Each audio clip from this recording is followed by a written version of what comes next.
Good morning class six बेटा।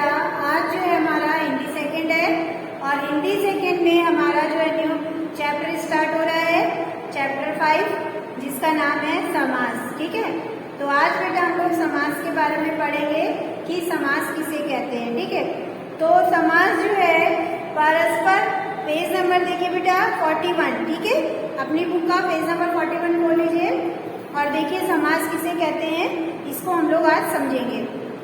तो परस्पर संबंध रखने वाले दो या दो से अधिक पदों के मेल से नया शब्द बनाने की प्रक्रिया को समास कहते हैं। जब परस्पर संबंध रखते हैं और उसके दो या दो से अधिक पदों के मेल से, दो पद हो या दो से अधिक पद हो, उनके मेल से जो नया शब्द बनता है उसे हम लोग जो है क्या कहते हैं, समास कहते हैं। जैसे मान लीजिए माता पिता।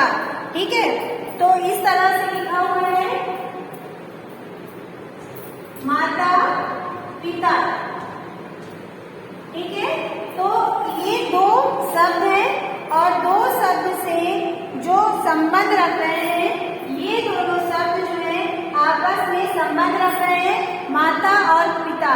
तो इसका हम लोग कैसे लिखेंगे, माता और पिता।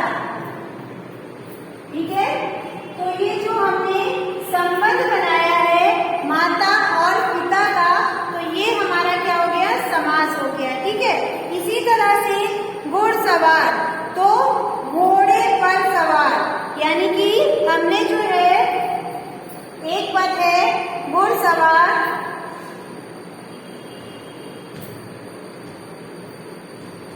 ठीक है, तो इसका जो है ये पूरा जो संबंध है, एक से अधिक शब्द है, वह है। और जब इनका हम संबंध बनाएंगे और एक नया शब्द बनाएंगे तो ये हमारा समास हो जाता है। तो इसको हम लोग क्या कहेंगे, घोड़े पर सवार, घोड़े पर सवार। ठीक है, तो ये हमारा नया शब्द बन गया, नए शब्द की प्रक्रिया हो रही है, तो ये हमारा क्या है, समास है। तो बेटा अब हम लोग क्या करेंगे, समास जो है, समास का अर्थ होता है संक्षेप में सामाजिक शब्दों के प्रयोग से भाषा में संक्षिप्तता, शैली में उत्कृष्टता और सटीकता आती है। उदाहरण के लिए राजा का पुत्र कहने के स्थान पर राजपुत्र का कहना ज्यादा उपयुक्त होगा। ठीक है, यानी कि भाषा में संक्षिप्तता, शैली में उत्कृष्टता और सटीकता आती है तो उसे हम लोग समास कहते हैं। जैसे कि मान लीजिए हम लोग ने कहा राजा का पुत्र, लेकिन अगर हम लोग इसको अपनी भाषा में भी कह सकते हैं, जरूरी नहीं है कि हम इतना बड़ा बनाए, संक्षिप्त बनाए। हम इसको लघु में यानी कि छोटे शब्दों में भी कह सकते हैं राजकुमार, तो कहना ज्यादा उपयुक्त नहीं है, आप राजकुमार भी कह सकते हैं। ठीक है, तो इन उदाहरणों द्वारा यह स्पष्ट होता है कि ये शब्द जो दो या दो से अधिक शब्दों के आपस से मिलकर बने हैं। तो ये जो उदाहरण हमने बताया है, तो ये जो दो शब्द हैं, दो या दो से अधिक शब्द जो हैं, शब्दों को आपस में मिलाकर बनाए गए हैं। इस प्रक्रिया में दो पदों के बीच आने वाले कुछ व्याकरणिक शब्द गायब हो गए हैं। ठीक है, इस पद के जो कुछ पद हैं वो व्याकरणिक पद गायब हो गए हैं और ये जो है नया शब्द बन गया है। तो बेटा हम लोग इसका समास की डिफिनेशन लिखेंगे पहले।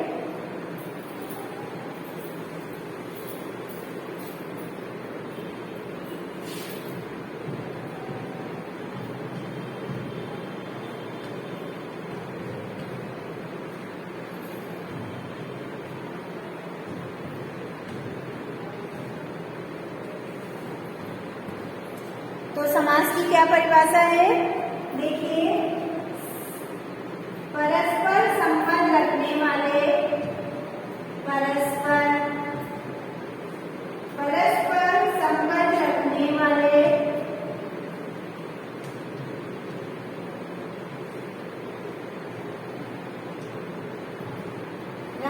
वाले, संबंध रखने वाले, दो या दो से अधिक पदों में, दो या दो से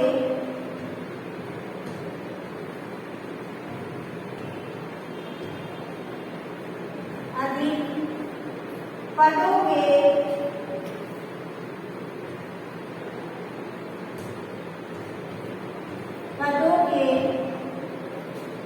मेल से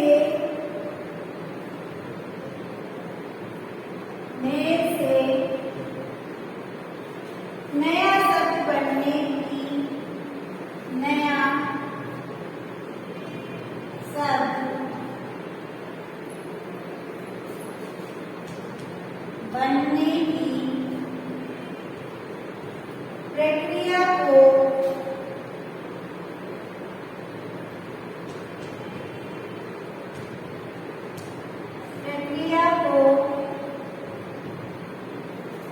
समास कहते हैं।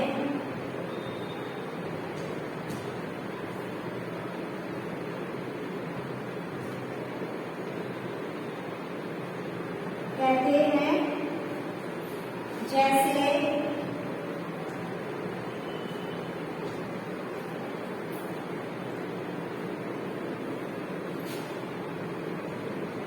राजकुमार, ठीक है। तो इसका हम लोग समास क्या बनाएंगे? राजकुमार का राजा का पुत्र, राजा का पुत्र, ठीक है। नेक्स्ट देखिए दूसरा,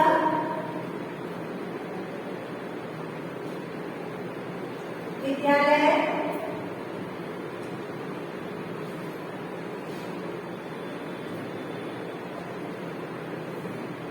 इसका क्या होगा?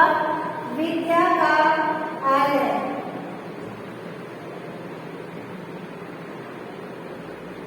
विद्या क्या होगी? विद्या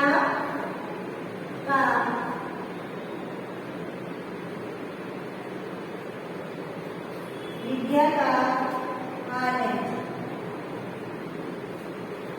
ठीक है बेटा। तो ये क्या होगा? दो या दो से अधिक शब्द जब परस्पर आपस में मिलते हैं तो उनका जो एक नया शब्द बनता है तो उसे हम लोग समास कहते हैं।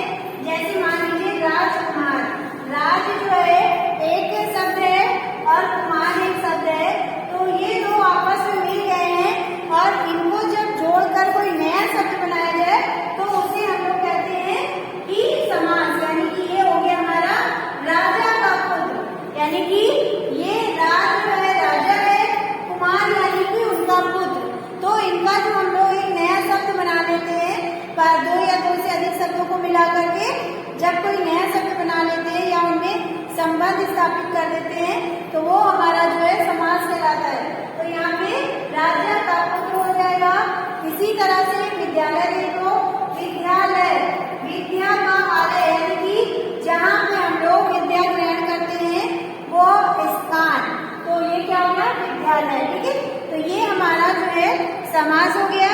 अब बेटा देखो समास के भेद। तो समास के जो हमारे 6 भेद होते हैं: अव्ययी भाव समास, तत्पुरुष समास, कर्मधारय समास, द्वित्व समास और बहुव्रीहि समास और द्वंद्व समास, ठीक है। तो इसको हम लोग ब्लैक बोर्ड पे लिख लेते हैं। तो ये हमारे जो है समास के 6 भेद होते हैं। नंबर 1 अव्ययी भाव समास, नंबर 2 तत्पुरुष समास, नंबर 3 कर्मधारय समास, नंबर 4 द्वित्व समास, नंबर 5 बहुव्रीहि समास, नंबर 6 द्वंद्व समास, ठीक है। तो ये हमारे 6 भेद होते हैं। अब बेटा देखो, किसी समास का पहला पद प्रधान तथा अव्यय होता है और समस्त पद भी अव्यय होता कार्य करता है, जैसे उसे अव्ययी भाव समास कहते हैं। यानी कि अव्ययी भाव समास क्या है इसके बारे में देखिए। तो बेटा अव्ययी भाव समास क्या होता है? जिस समास में पहला पद प्रधान तथा अव्ययी होता है, यानी कि ये पहला पद जो है हमारा प्रधान है और ये अव्ययी भी है। समस्त पद भी अव्यय का कार्य करते हैं, अव्ययी भाव समास कहलाते हैं, यानी कि पूरा पद जो है हमारा अव्यय का काम करते हैं, तो ये हमारे अव्ययी भाव कहलाते हैं। जैसे हमारा यथामति, यानी कि मति के अनुसार, हम लोग कहते हैं ना इसने अपना कार्य यथामति से किया, यानी कि अपनी मति के अनुसार किया, इसलिए इसका कार्य बहुत अच्छा हुआ है। तो यथामति हमारा क्या है? बेटा समस्त पद है, ये समस्त पद है, यानी कि सब लोग बोलते हैं इसको, ठीक है। लेकिन जब इसका हम लोग विग्रह कर देंगे तो क्या कहलाएगा? जब हम लोग इसका विग्रह कर देंगे तो ये क्या कहलाएगा? मति के अनुसार, यानी उसने अपनी मति के अनुसार वो किया। लेकिन जब हम लोग जैसे समस्त पद बोलते हैं, जब सब लोग ऐसे बोलते हैं तो क्या कहते हैं? इस बच्चे की यथामति बहुत अच्छी है, यानी कि इसने अपनी मति के अनुसार कार्य किया, ठीक है। उसी तरह से नेक्स्ट देखो, अमरण। अमरण यानी कि हमारा जो है पहला पद क्या है? पहला पद हमारा जो है प्रधान है, अमरण है, यानी कि ये जो है मरने तक। अमरण यानी कि जब तक हम मरेंगे नहीं तब तक, तो इसका विग्रह कर देंगे तो मरने तक। तो ये हमारे जो है अव्ययी समास है। अव्ययी समाज में लिंग, वचन, कारक, पुरुष आदि में परिवर्तन नहीं होता है। जो लिंग होता है, जो वचन होता है, पुरुष होता है, इसमें कोई चेंज नहीं होता है, कोई बदलाव नहीं होता, वही होता है। बस सिर्फ हम लोग में थोड़ा बहुत जो है विग्रह कर दिया जाता है और समास अव्ययी भाव समास बन जाता है, ठीक है। तो बेटा नेक्स्ट वाला हमारा क्या है? नेक्स्ट हमारा तत्पुरुष समास। अब तत्पुरुष के बारे में जानेंगे कि तत्पुरुष समास क्या होता है। तत्पुरुष समास में उत्तर पद यानी कि दूसरा पद प्रधान होता है। अव्ययी में क्या होता है? प्रथम पद पहला पद प्रधान होता है, और तत्पुरुष में क्या होता है? दूसरा पद, यानी कि इसमें जो है अव्ययी में हमारा ये वाला पद प्रधान होता है और तत्पुरुष में हमारा ये वाला पद जो है प्रधान होता है, ठीक है। तो ये प्रधान होता है और पूर्व पद पहले पद गौड़ होता है। पूर्व पद और पहला पद जो होता है वो गौड़ होता है। तत्पुरुष समास की बनावट में समस्त पदों के बीच में आने वाले कारक चिन्हों का, की, के, से, के लिए पर का लोप हो जाता है। जब हम लोग तत्पुरुष समास का कुछ लिखते हैं तो उसमें जो का, की, के होता है वो सब लोप हो जाता है। जैसे देखो बेटा, हमारा है विद्यालय, तो इसमें लिखा है विद्या के लिए आलय। तो जब हम लोग तत्पुरुष समास में इसको लिखते हैं तो हमारा जो है का, की, के हट गया और इसका हमारा क्या हो गया? विद्यालय, ठीक है। तो ये हमारा तत्पुरुष समास कहलाया। तो आप लोग बुक से तत्पुरुष समास का जो है ये डिफिनेशन कर लीजिएगा। फिर हमारी और एक एग्जाम्पल लिख लीजिएगा विद्यालय का, या फिर तुलसीकृत का, या फिर राजपूत, इनमें से आप एक उदाहरण लिख लीजिएगा। फिर हमारा आता है कर्मधारय समास। कर्मधारय समास क्या है? जहाँ विशेषण विशेष या उपमेय उपमान का संबंध हो वहाँ कर्मधारय समास होता है।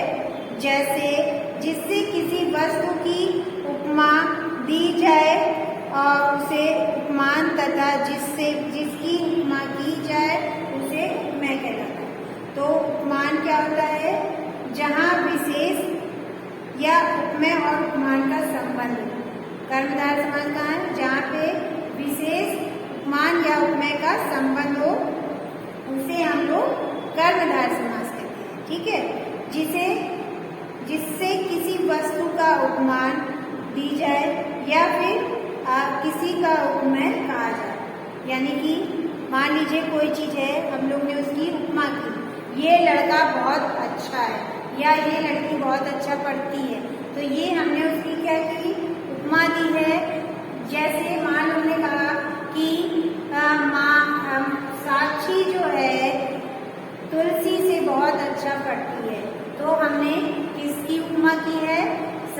की उपमा जो है तुलसी से की है। तो ये जो है हमारा कौन सा है, कर्मधारय, यानी कि इसके कर्म के बारे में हमको पता चला है कि साक्षी का कार्य जो है तुलसी की तुलना बहुत अच्छा है। तो ये हमारा कौन सा समास है, ये हमारा कर्मधारय समास है। ठीक है, तो देखिए इसका उदाहरण देखिए, महादेव, महान है जो देव, यानी कि महादेव का हम लोग ने लिखा, महादेव का जो विशेषता बताई गई है कि इसका कर्म क्या है, इन्होंने क्या कर्म किया है, उसके बारे में हम लोग ने बताया गया है। तो क्या बताया हम लोग ने विग्रह करके, महान है जो देव, मतलब महादेव जो महान है उनके बारे में बताया गया। ठीक है, उसी तरह से नील कमल, नीला है जो कमल, कमल की उपमा बताई गई है किससे, उसके रंग से। तो ये क्या है हमारा, नीला है कमल, यानी कि ये कर्मधारय है, उसका कर्म बता रहा है कि उसका क्या कार्य है और उसका क्या कर्म है, किससे उपमा की है, नीले रंग से। तो ये है नीला है कमल। ठीक है, तो ये हमारा कर्मधारय समास है। तो बेटा आप लोग इसको भी लिख लीजिएगा अपनी कॉपी में, एक एग्जाम्पल लिख लीजिएगा, चाहे महादेव लिख लीजिएगा या नील कमल वाला। फिर आता है हमारा द्वितीय समास। द्वितीय समास क्या है, जिस समास का पूर्ण पद संख्यावाचक विशेषण हो और उसे द्वितीय समास कहते हैं। जिसका पूरा पद संख्यावाचक हो, संख्यावाचक यानी कि जो अंकों में हो उसे हम लोग द्वितीय समास कहते हैं। जैसे चौराहा, तो चौराहा यानी कि उसमें जो है अंक आ रहे हैं, संख्या आ रही है, तो ये क्या है हमारा द्वितीय समास है। तो इसका विग्रह कैसे करेंगे हम लोग, चार राहों का समूह। तो चार यहाँ पे संख्या आ गई है, तो ये क्या हो गया हमारा चार राहों का समूह, यानी कि चौराहा। ठीक है, फिर नवग्रह, नौ ग्रहों का समूह, किसी का एक समूह बना दिया गया है तो नौ ग्रह है, यानी कि उनको समूह में कहा गया है। तो उनका विग्रह करने के बाद हम लोग क्या करेंगे, नौ ग्रहों का समूह। तो नौ क्या है बेटा, संख्या आई है ना, तो ये कौन सा हमारा है, द्वितीय समास है। तो जिसमें संख्या का बोध हो जिस भी शब्द में पद में, तो वो हमारा क्या कहलाएगा, द्वितीय समास कहलाएगा। समझ में आ गया इतना। अब बेटा आगे बढ़ते हैं हम लोग, बहुव्रीहि समास। जिस समस्त समास के दोनों पद मिलकर किसी तीसरे पद की ओर संकेत करते हैं तथा उसे प्रधानता देते हैं, उसे बहुव्रीहि समास कहते हैं। जैसे पीताम्बर, पीला है अंबर जिसका, तो पीला है अंबर, ये क्या है, पूरा पद मिलकर किसी तीसरे पद की ओर संकेत करते हैं। यानी कि पीताम्बर है, पीताम्बर हमारा जो है पूरा पद है, दोनों पद है, यानी कि पीला और अंबर, ये दोनों मिलके बना है पीताम्बर। और इन्होंने किसी तीसरे के लिए संकेत किया है, तो पीताम्बर है जिस पीला है जिसका, पीला है अंबर जिसका, तो किसका है, किसके वस्त्र पीले होते हैं, कृष्ण के। तो यहाँ पे तीसरे के लिए संकेत किया गया है, यानी कि जो दो पद हैं वो दोनों मिलके किसी पूरा जो सेंटेंस है वो किसी तीसरे के लिए संकेतित कर रहा है, हमें बता रहा है, तो वो हमारा क्या है, बहुव्रीहि समास है। तो यहाँ पे पीताम्बर एक पूरा शब्द है पीताम्बर, और पीताम्बर का जब हम लोग ने विग्रह किया, समास बनाया, तो ये क्या हुआ हमारा, पीला है अंबर जिसका। तो ये हमारे दो शब्द हो गए, पीला है अंबर जिसका, और उसको संकेत किसकी ओर कर रहे हैं, तीसरे शब्द की ओर। तो तीसरा शब्द मेरा कौन सा है, तीसरा शब्द हमारा है कृष्ण, कृष्ण की ओर हमारा संकेत हो रहा है। ठीक है, इसी तरह से दशानन, 10 है आनंद जिसके, जिसके 10 सिर होते हैं उसको हम लोग क्या कहते हैं, दशानन। तो ये किसकी ओर संकेत कर रहा है, तीसरे वर्ड के ऊपर। तो तीसरा वर्ड हमारा कौन सा है, रावण, ये शब्द किसको बता रहे हैं? रावण को बता रहे हैं। तो ये हमारा जो है दशानन जो है हमारा तीसरा वर्ड है। और ये दो शब्द जो है एक शब्द बनके, जो दो शब्द पद बन के एक शब्द बना है। और ये दोनों जो है संकेत कर रहे हैं किसकी ओर? तीसरी ओर। तो तीसरा है हमारा रावण। तो ये कौन सा समास है बेटा? बहुव्रीहि समास। तो आप लोग इसका भी एक एग्जाम्पल कर लीजिएगा। डिफिनेशन बेटा आप लोग सबकी उतार लीजिएगा जो आपकी बुक में लिखा है, और उसमें एक एक एग्जाम्पल उदाहरण दे दीजिएगा। फिर है द्वित्व समास। द्वित्व समास, द्वित्व समास जिस समास में दोनों पद प्रधान हो उसे द्वित्व समास कहते हैं। इस समास में दोनों पदों को जोड़ने वाले समुच्चय बोधक अव्यय का लोप हो जाता है। इसमें क्या होता है? द्वित्व समास क्या होते हैं? दोनों पद प्रधान होते हैं। जिसमें दोनों पद प्रधान हो वो हमारा द्वित्व समास है। जैसे देखो राम लक्ष्मण, राम भी भगवान है और लक्ष्मण भी भगवान है। तो दोनों ही हमारे पद जो है क्या है? समान है और दोनों के बारे में बताया गया है। तो ये क्या है? द्वित्व समास है। तो इसका विग्रह क्या होगा? राम और लक्ष्मण। ठीक है। फिर है भीम अर्जुन। भीम और अर्जुन, भीम भी जो है बलशाली थे और अर्जुन भी धनुर्धर थे। तो इन दोनों की तुलना की गई है। दोनों ही अच्छे अपनी जो है बलशाली थे। तो इन दोनों के बारे में बताया गया है। तो दोनों पद जो समान है, समान तुलना दी गई है। और भीम और अर्जुन, तो इसका विग्रह क्या होगा? भीम और अर्जुन दोनों भाई हैं, उनके बारे में बताया गया है। राम और लक्ष्मण ये भी दोनों भाई हैं। तो दोनों की तुलना, दोनों समान है क्योंकि दोनों दशरथ के पुत्र हैं। भीम और अर्जुन तो दोनों ही पांडव के पुत्र हैं। तो दोनों की समान तुलना है। तो ये जो है द्वित्व समास है। ठीक है। गुरु और शिष्य, तो गुरुष्य, गुरु डैश शिष्य, तो गुरु और शिष्य। गुरु भी विद्या देता है और शिष्य जो है वो विद्या ग्रहण करता है। तो दोनों का संबंध किससे है? विद्या से। तो ये जो है दो संबंध एक चीज के बताए गए हैं। तो ये हमारा जो है द्वित्व समास है। तो यहाँ पे क्या होगा? गुरु और शिष्य। ठीक है।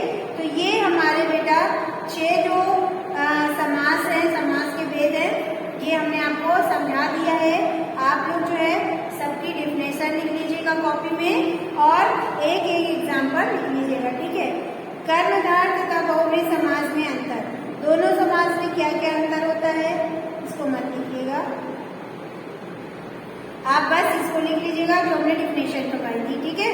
बाकी हमारा अभ्यास कार्य है वो हम लोग कल की क्लास में करेंगे। तो आज की क्लास हमारी ओवर होती है। Thank you class. और कोई भी प्रॉब्लम है तो आप हमसे क्लास में पूछ लीजिएगा। ठीक है।